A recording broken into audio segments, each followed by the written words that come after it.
Hai, para Sudaners, kumaha kabarna? Damang sadena dengan saya si Otong kembali lagi di channel Ningali Film.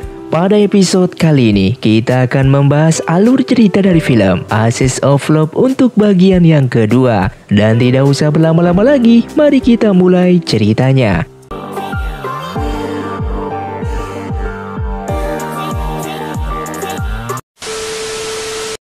Film pun dilanjutkan dengan diperlihatkannya Dewa Api yang melakukan meditasi untuk menyembuhkan dirinya. Lalu Jinmi datang dengan membawa sebuah obat untuk membantu kesembuhan Su Feng. Pada awalnya Su Feng menolak obat tersebut dikarenakan rasanya tak enak, namun pada akhirnya ia pun meminumnya.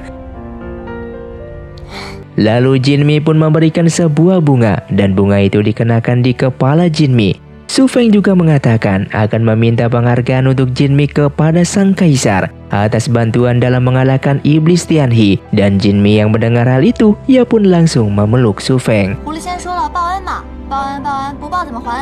Sementara itu Jinmi yang berbicara kepada temannya yang berupa tanaman, ia mendengar suaranya. Namun suara itu keluar dari tempat penyegelan iblis Tianhe. Jinmi pun mendekati yang membuatnya terkena pengaruh iblis tersebut. Hingga akhirnya Jinmi tanpa sadar melepaskan segel itu, yang kemudian iblis Tianhe keluar namun berubah menjadi temannya. Jinmi mendekat dan kekuatan Jinmi diambil oleh iblis Tianhe, yang membuat Jinmi pun tak berdaya untuk melawan kekuatannya. Beruntung Su Feng masuk tepat waktu, lalu iblis Tianhe pun berubah kembali menjadi dirinya.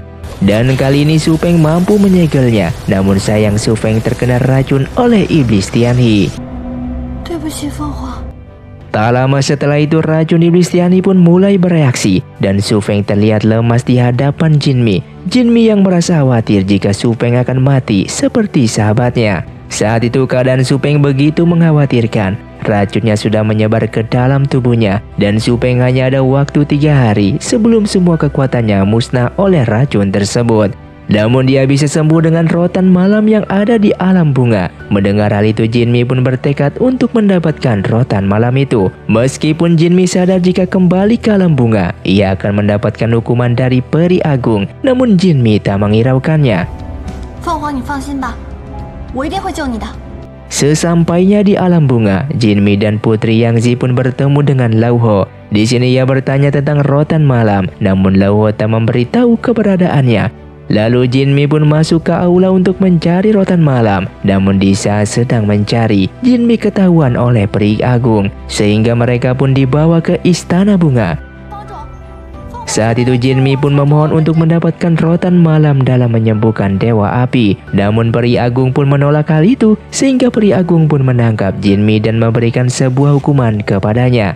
Sementara itu Putri Yang Zi mencoba melawan peri agung, namun dikarenakan kekuatannya tak seimbang, ia pun dengan mudah dikalahkannya. Di saat malam hari Lau Ho pun datang ke tempat Jinmi. Saat itu Jinmi tidak mau makan dan meminta Lau Ho untuk membantunya. Dikarenakan Su Feng saat ini sudah menolong dirinya sebanyak 3 kali dan juga berjanji akan memberikan kekuatan 1000 tahun kepadanya. Lau Ho yang mendengar hal itu pun mencoba menggambar rotan malam.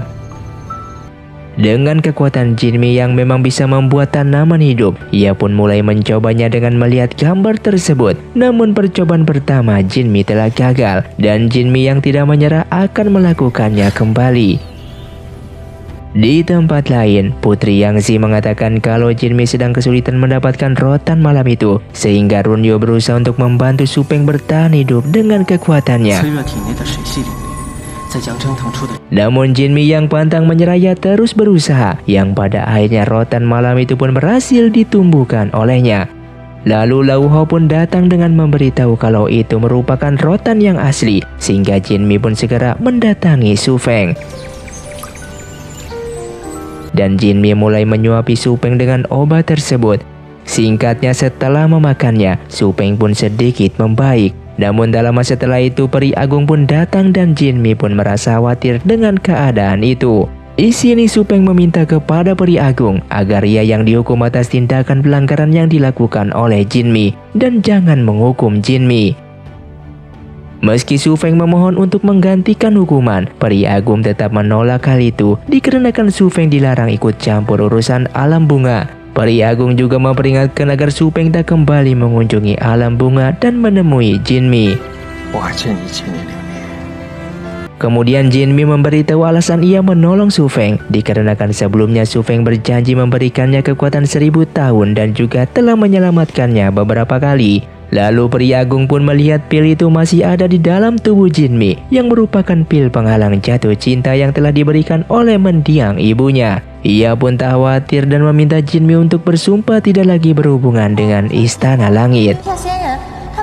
Singkatnya, ketika Su Feng akan kembali ke Istana Langit, tiba-tiba ia mendengar suara Jinmi yang telah memanggilnya. Namun Su Feng tak mampu melihatnya dikarenakan Jinmi dilindungi oleh tabir gaib. Dan saat itu Su Feng terlihat sangatlah kecewa dikarenakan ia menganggap tak akan bisa kembali bertemu dan bersama dengan Jinmi lagi. Kemudian di Istana Langit, Su Feng dan Runyu melaporkan telah berhasil menangkap Iblis Tianhe dan meminta Sang Kaisar untuk menghukum Iblis Tianhe. Sang Kaisar pun bertanya tentang luka yang dialami oleh Su Feng. Su Feng pun menjelaskan kalau ia diselamatkan oleh peri Jinmi.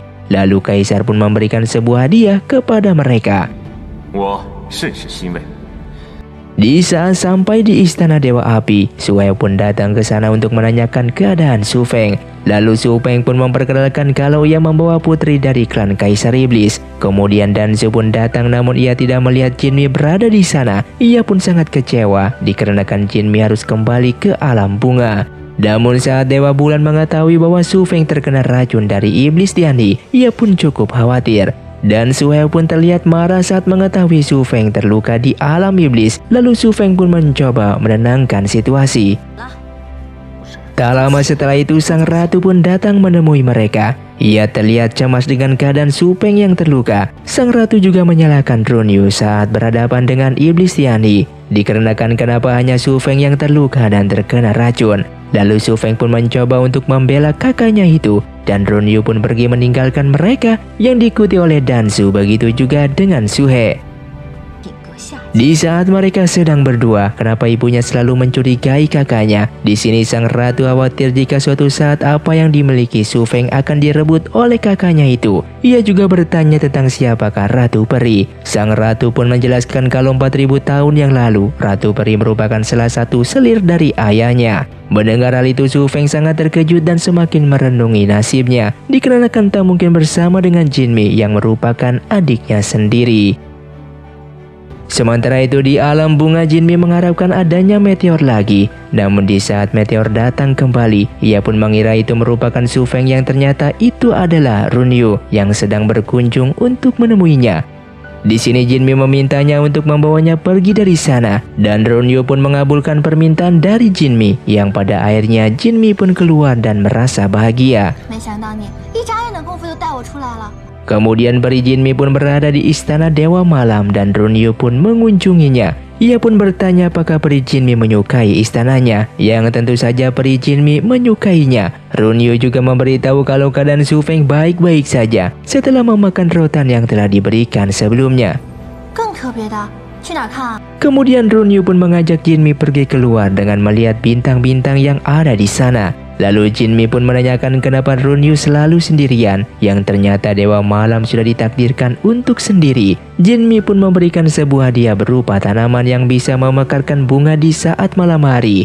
Ia juga memohon untuk dilindungi oleh Dewa Malam agar dia tidak ditemukan oleh Peri Agung, sehingga Runyu pun menyanggupinya.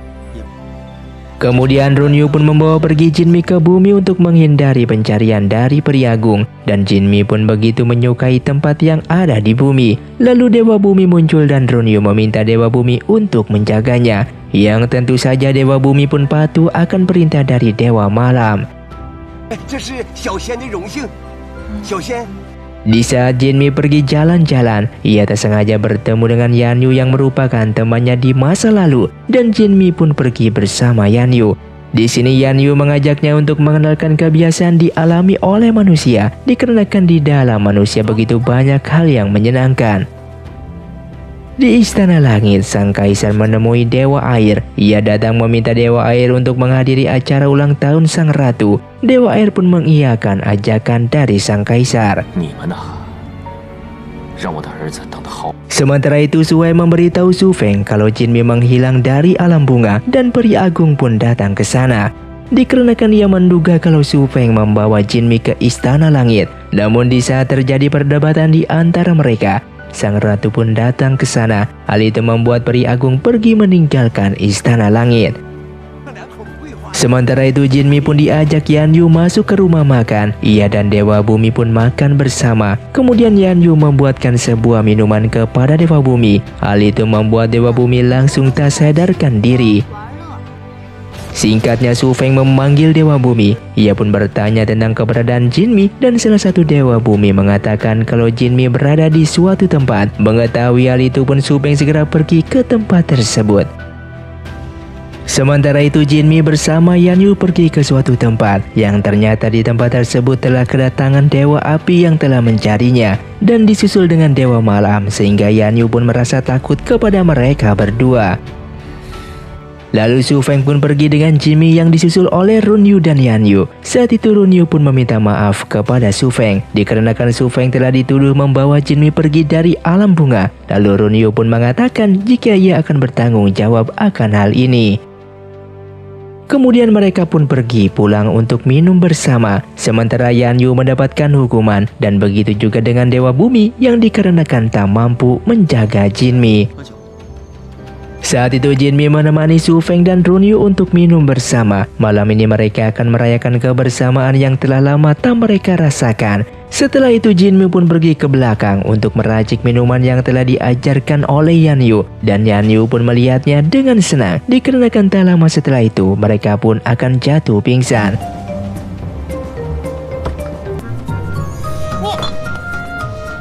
Singkatnya Su Feng pun tersadar kembali dan membebaskan Yan Yu yang telah terikat di sana. Kemudian Yan Yu menceritakan tentang dirinya yang bertemu dengan Jinmi, yang mana dahulu Jinmi kehilangan sahabatnya dikarenakan racun dari iblis Tianhi yang menyerang mereka. Di saat Jinmi tak mampu mengalahkan iblis tersebut, Yan Yu pun datang menyelamatkannya dan dengan kekuatannya Yan Yu mampu mengalahkan iblis Tianhi sendirian. Setelah itu Jinmi pun meminta Yan Yu untuk menyelamatkan temannya yang sudah mati itu. Namun Yan Yu mengatakan kalau hal itu tak akan mungkin dikarenakan racun dari iblis Tianhi telah menyebar sehingga teman Jinmi pun tak bisa tertolong yang membuat Jinmi sangatlah sedih. Mendengar cerita itu Su Feng pun merasa kasihan dengan nasib Jinmi dan Yan Yu pun segera pergi dari sana. Yang ternyata saat itu Run Yu pun berada di sana dan mendengar cerita tadi. Kini mereka berdua mulai mencurigai Yan Yu dikarenakan Yan Yu memiliki kekuatan yang begitu besar yang bisa mengalahkan iblis Tianhi hanya sendirian. Singkatnya keesokan harinya, dikarenakan hari ini merupakan hari lahirnya sang Ratu Langit, Jinmi pun menanyakan kepada Run Yu kenapa dia tidak pergi ke Istana Langit dan mengikuti pesta di sana. Di sini terungkap ternyata Run Yu bukanlah anak kandung dari sang ratu. Hal itulah yang membuat sang ratu selalu mengucilkannya. Namun saat itu Jinmi menyuruh Run Yu untuk pergi ke Istana Langit dan menghadiri acara tersebut, sehingga Run Yu pun menuruti permintaan itu. Sementara itu Jinmi merasa kesepian. Kemudian Yan Yu pun datang untuk menemani Jinmi. Jinmi mengatakan kalau saat ini Su Feng dan Run Yu menghadiri perjamuan sang ratu, yang sebenarnya dia juga ingin ikut ke acara tersebut. Namun di sisi lain dia takut jika identitasnya akan terbongkar, sehingga Yan Yu yang mendengarnya pun bersedia membantunya untuk menyembunyikan identitas Jinmi dan pergi ke sana.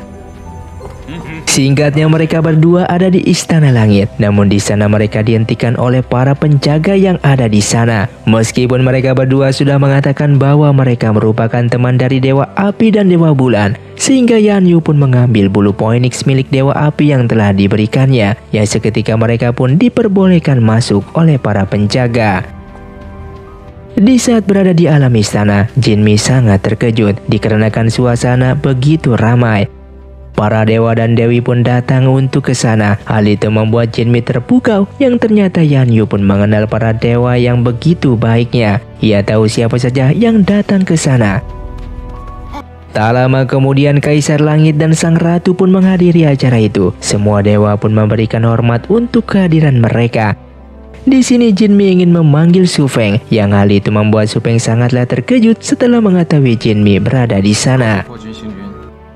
Singkatnya, Dewa Tikus yang mengetahui kalau Jinmi sedang menyamar, ia pun memberikan tikus kepadanya. Hal itu membuat Jinmi ketakutan yang membuat keributan di sana, sehingga sang ratu pun begitu marah kepadanya. Ia juga tahu kalau Jinmi menyembunyikan identitasnya, sehingga Jinmi pun menunjukkan wujud aslinya di saat tusuk konde itu dilepas. Hal itu membuatnya menunjukkan wajah mendiang Ratu Peri. Saat itu Dewa Bulan pun keluar untuk membantu Jinmi, meminta maaf kepada Kaisar dan sang ratu dikarenakan telah membuat kekacauan di sana. Namun sang ratu memerintahkan salah satu dewa untuk menangkap Jinmi, sehingga Yanyu pun membawa Jinmi untuk pergi dari sana. Hal itu diikuti oleh Dewa Api dan Dewa Malam. Yanyu yang merasa kalau Su Feng bisa melindungi Jinmi, sehingga ia pun pergi meninggalkan mereka. Di sini Su Feng mengatakan kalau bulu Phoenix ini hanya satu-satunya yang diberikan kepada Jinmi. Namun tiba-tiba hati Jinmi merasa sakit, disusul dengan kehadiran Dewa Petir dan Dewa Guntur. Namun beruntung Su Feng berhasil membuat mereka pergi dari sana. Saat itu mereka membicarakan tentang identitas Jinmi yang sudah diketahui oleh para dewa, yang mana seharusnya identitas Jinmi harus dirahasiakan. Sementara itu di alam bunga, Peri Agung terlihat khawatir setelah Jinmi mengekspos dirinya, sehingga saat ini untuk menyembunyikan Jinmi sangatlah sulit dikarenakan banyak orang yang sudah mengetahuinya. Sementara itu Dewa Air teringat Jinmi yang menunjukkan wajah aslinya yang sangat mirip dengan mendiang Ratu Peri, dan Dewi Angin yang merupakan istri dari Dewa Air pun mengizinkannya untuk menemui Jinmi di alam bunga. Hal itu membuat Dewa Air begitu bahagia atas izin tersebut. Saat itu Runyu pun begitu khawatir dengan kondisi Jinmi setelah kejadian kemarin. Lalu tanpa sengaja ia pun melihat sang ratu pergi ke alam bunga. Dengan mendapatkan firasat buruk, Runyu pun segera menemui sang ratu untuk melaporkan hal ini. Di alam bunga, Jinmi yang sedang melakukan doa kepada Ratu Peri mendiang ibunya. Namun saat itu tiba-tiba sang ratu pun datang ke sana. Hal itu membuat Jinmi ketakutan, dan sang ratu pun langsung menyerang Jinmi dengan kekuatannya. Kemudian sang ratu pun menyerang kembali, dan Dewa Air datang tepat waktu, sehingga Jinmi pun terselamatkan dari serangan sang ratu. Tak lama kemudian Runyu pun sampai di sana. Ia memberitahu kalau sang kaisar memberikan sebuah perintah untuk sang ratu kembali ke istana langit. Dan sang ratu pun terlihat kesal kepada Runyu. Namun akhirnya ia pun pergi dari sana. Sementara itu Dewa Air membantu Jinmi untuk merapikan tempat persembahan yang telah dirusak oleh sang ratu. Singkatnya Dewa Air menyuruh Jinmi menggunakan kekuatannya untuk memanggil hujan salju. Namun di awal percobaan Jinmi pun gagal mengeluarkan kekuatan tersebut. Dan hingga pada akhirnya Jinmi pun berhasil yang membuat salju pun turun di sana. Yang hal ini membuat Dewa Air yakin jika Jinmi merupakan anaknya. Dan setelah itu Jinmi pun pingsan di sana. Setelah itu Dewa Air pun bertemu dengan Peri Agung dan bertanya tentang identitas asli Jinmi yang sebenarnya. Saat itu Peri Agung pun tak mampu menjawab dikarenakan ia telah berjanji kepada mendiang Ratu Peri untuk menjaga identitas Jinmi yang sebenarnya. Jinmi yang tersadar ia merasa bingung dikarenakan dipanggil Dewa Air sebagai anaknya, sehingga Jinmi diberitahu oleh Dewa Air yang sebenarnya kalau Jinmi merupakan anak dari mendiang Ratu Peri dan juga Dewa Air. Dan Peri Agung juga membenarkan hal itu, sehingga sejak saat itu Jinmi mengakui Dewa Air sebagai ayahnya. Kemudian Dewa Air pun bertanya kepada Peri Agung, kapan Jinmi lahir dan kenapa Ratu Peri meninggal. Hingga 4000 tahun ia tidak tahu akan kabar tersebut. Namun Peri Agung yang sudah bersumpah ia tidak bisa memberikan jawaban itu, sehingga Peri Zhang yang berada di sana mulai mengatakan yang sebenarnya. Di saat Jinmi lahir, saat itu Dewa Air sedang menikah dengan Dewi Angin. Hari itu juga Ratu Peri meninggal, yang mengakibatkan seluruh bunga di alam semesta layu seketika. Dan setelah mengetahui kebenaran itu, Dewa Air pun sangatlah terkejut. Setelah itu datanglah Lauho untuk menjelaskan yang lebih detail. Ia mulai menceritakan semuanya kepada Dewa Air tentang apa yang telah terjadi. Saat itu sang kaisar memerintahkan Dewa Air dan Dewi Angin untuk menikah. Dan itu merupakan sebuah rencananya agar sang kaisar bisa memiliki Ratu Peri. Ratu Peri yang mendengar hal itu membuatnya patah hati dan ingin bunuh diri. Namun Kaisar Langit menyelamatkannya, sehingga Ratu Peri pun dijadikan tawanan di Istana Langit. Singkatnya, sang ratu pun mengetahui bahwa Ratu Peri berada di Istana Langit dan menyuruhnya untuk meloncat ke alam bunga, yang membuat Ratu Peri terluka. Saat itu Dewa Air yang mendengar hal itu membuat dirinya semakin marah dan ingin balas dendam kepada Istana Langit. Namun Lauho mengingatkan kalau mendiang Ratu Peri tidak ingin terjadi balas dendam. Dan film pun bersambung. Terima kasih untuk kalian yang sudah menonton video ini sampai habis. Sampai jumpa di video selanjutnya. Saya pamit kurang dari ningali film. See you, tunggu diri dan salam Sundaners.